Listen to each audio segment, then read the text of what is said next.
Ce sont des conseils que je donne. Aujourd'hui, je ne prêche pas et je n'enseigne pas. Ton amen n'arrive pas ici.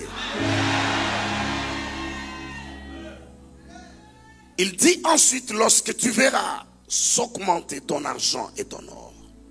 Et comment l'argent et l'or s'augmentent? C'est au moyen de l'épargne. L'épargne est le moyen qui nous permet de voir l'augmentation de nos avoirs. Nous avons parlé de l'impactation de sagesse et de prospérité. Un homme sage sait que dans tout ce qu'il gagne, il y a quelque chose qui doit être mis dans les épargnes. Et même ce principe de la dîme, la portion de l'alliance, c'est une manière où Dieu nous enseigne que nous ne devons pas vivre de tous nos revenus. Et qu'il nous faudra toujours, quel que soit, parce que dans tout ce que vous recevez, il y a toujours une dîme. Dans tout ce que vous recevez, il y a toujours moyen d'épargner.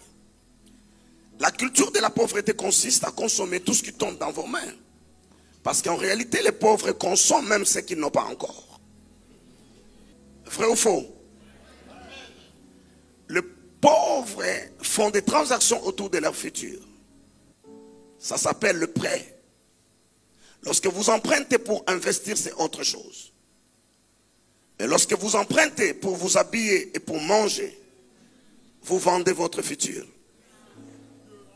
Parce qu'en fait, si tu donnes ce que tu n'as pas encore gagné, c'est 6 mois, c'est 3 mois. On ne peut pas avoir de dettes pour s'habiller.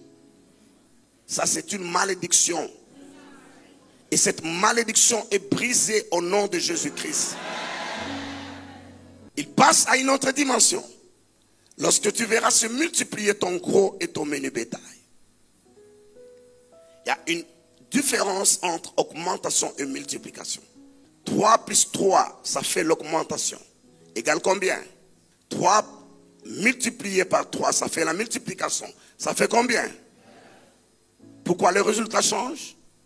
Parce que l'opération change. Alors que le chiffre reste le même, c'est 3 et 3. La multiplication arrive par l'investissement. Et normalement, l'épargne vous permet de constituer des fonds pour investir. Jésus l'a dit bien longtemps, il aurait fallu prendre mon argent et le donner à un banquier. L'argent que nous épargnons dans les banques, le banquier le prenne et le donne aux gens plus sages et plus avertis que nous. Il travaille avec, il se partage les intérêts et il vous donne des poussières, des miettes.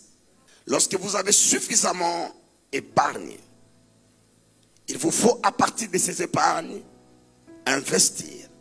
Il n'y a pas de multiplication dans les épargnes. Vous pouvez épargner pendant toute une vie. Ça ne se multipliera pas. Ça s'arrête au niveau de l'augmentation. Mais lorsque vous prenez vos épargnes et que vous investissez, vous créez des sources de revenus. Là, vous passez à quoi? À la multiplication. Il ajoute, et lorsque vous verrez s'accroître tout ce qui est à vous. L'accroissement veut dire 3 exposé 3. Ça ne vous donne plus 9. Ça donne combien? 3 exposé 3, ça fait combien? Ça fait 3 multiplié par 3. Ça fait combien? Ça fait combien? Hein? Vous voyez, nous partons de 6 à 9. Et maintenant nous partons à quoi? À 27. Et l'accroissement, c'est lorsque vous diversifiez les sources d'investissement. Je ne sais pas quel exemple prendre. Mais lorsque vous diversifiez les sources d'investissement, vous passez maintenant à l'accroissement.